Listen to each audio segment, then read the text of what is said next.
I looked at my juvenile crayon drawing thinking, well, whatever, I'm not an artist.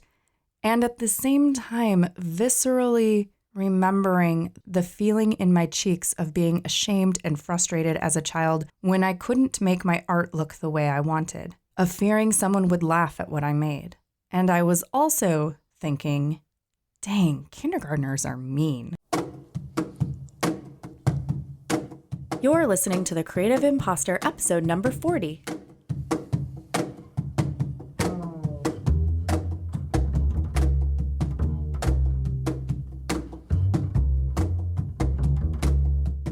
Welcome to the Creative Impostor. I'm Andrea Klunder. Last week, I released a very fun, funny, insightful, inspiring interview with Jennifer Briney of Congressional podcast, and we both admitted to having imposter-y feelings completely independently of each other on the same day before we had ever met at the same podcasting conference.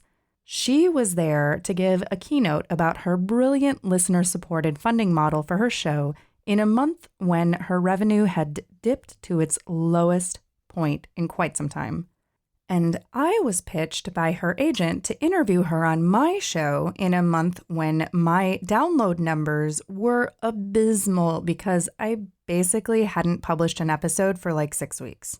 She was thinking, who am I to talk to all these people about getting listeners to fund your podcast? And I was thinking, who am I to have a keynote speaker with thousands of followers on my dinky little show? The other day, I was teaching yoga to a group of my kindergarten and pre-K students, and one of the things that we do toward the end, after they've gotten to run around in circles and make animal sounds and play crazy yoga games, is that we have quiet coloring time before our rest time, i.e. Shavasana, if you're a yogi. This particular week, I asked them to draw an animal of their choice, playing however they would like, and I took out some crayons to join them. First, I drew some water, and then a fish jumping out with the sunshine in the sky, and one kid looked at my drawing and said, "Why is that fish in the sky? Fish don't fly." And I said, "Oh, he's jumping out of the water." Another kid said, "But a fish can't stay out of water very long or it will die." And I said, "That's true, but just like when you go swimming, if you go underwater, you hold your breath. A fish can hold its breath for just a moment when it jumps out and then breathe again when it goes back underwater." The first kid said, "Yeah, and you can wear goggles underwater so you can see." This seemed to satisfy everyone, and they went back to drawing. And so I drew a face under the water, to which one said, "Why is there a face under the water?" I said, "Oh, that's me swimming with goggles on. Doesn't that look like me?" "No," she said, "you don't even have a body." "I haven't drawn it yet," I replied. "And why is your mouth like that?" another one asked. "I'm making a fish face," I said. "Why?" "Because it's fun," I defended. They considered my drawing skeptically for a moment until one said, "That really doesn't look like you, and you should draw a bathing suit." And then they returned to happily coloring their own masterpieces. I looked at my juvenile crayon drawing thinking, well, whatever, I'm not an artist.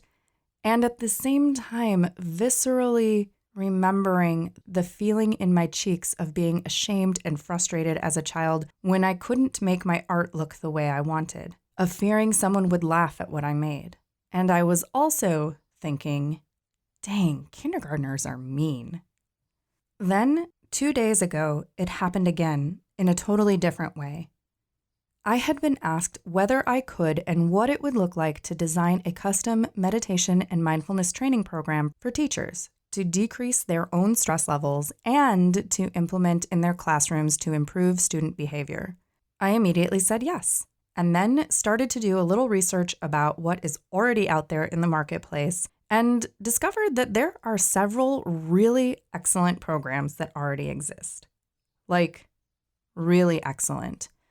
With animations and videos and custom apps and a team of researchers and educators working together for 7 years to develop this curriculum. And I thought, whoa, I do not have a master's degree in education or a team of clinical researchers. I am not an animator. I have no idea how to design an app. Who am I to think that I could design an effective program like this? I got sucked way down into the depths of the compare and despair whirlpool, my mind twisting around all the things I am not that other people are. I was this close to giving up before I even started. I am not a master of education and early childhood development, so I cannot make this curriculum. I am not an artist, so I should not draw myself swimming underwater with goggles on. I am not yet a successful podcaster, so how could I interview someone who is on my tiny amateur show?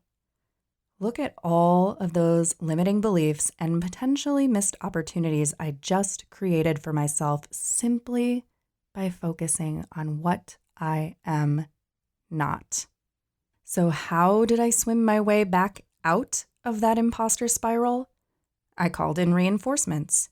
My genius and oh so patient when it comes to this stuff partner and I brainstormed all of the things I am and have done that make me uniquely perfect to design a mindfulness program for youth and teachers, including theater and performance experience, teaching children's yoga, podcasting, even my filmmaking experience from years ago, casting and directing young talent, my work with teens in a diverse learning environment, and the list goes on. I looked at everything I saw being done and started to ask different questions. Instead of, who am I? What makes me think? ... I started to ask, what else? What isn't here? How could I do this differently? What is a new way to approach this problem that only I can or would try? And, as if by magic, everything started to shift. Of course, then I stayed up until 3 a.m. outlining the entire program proposal and woke up super groggy the next morning. But hey, this is how it is when you are a real artist. If you want some support remembering who you are to be creating that super special, amazing thing that's been swirling around your mind for a limited time, you can get my comprehensive How to Start Anything audio guide featuring 7 steps to get you started and keep momentum even when that old imposter voice tries to chime in. I know re-listening to my own course has helped me stay on track. Visit thecreativeimpostor.com/magic to get started. This episode was mixed by Edwin Ruiz of Mondo Machine. Our theme music is by Jovia Armstrong. I thank you so much for listening, and I am wishing you a week without limiting beliefs so that you can remember all the things you are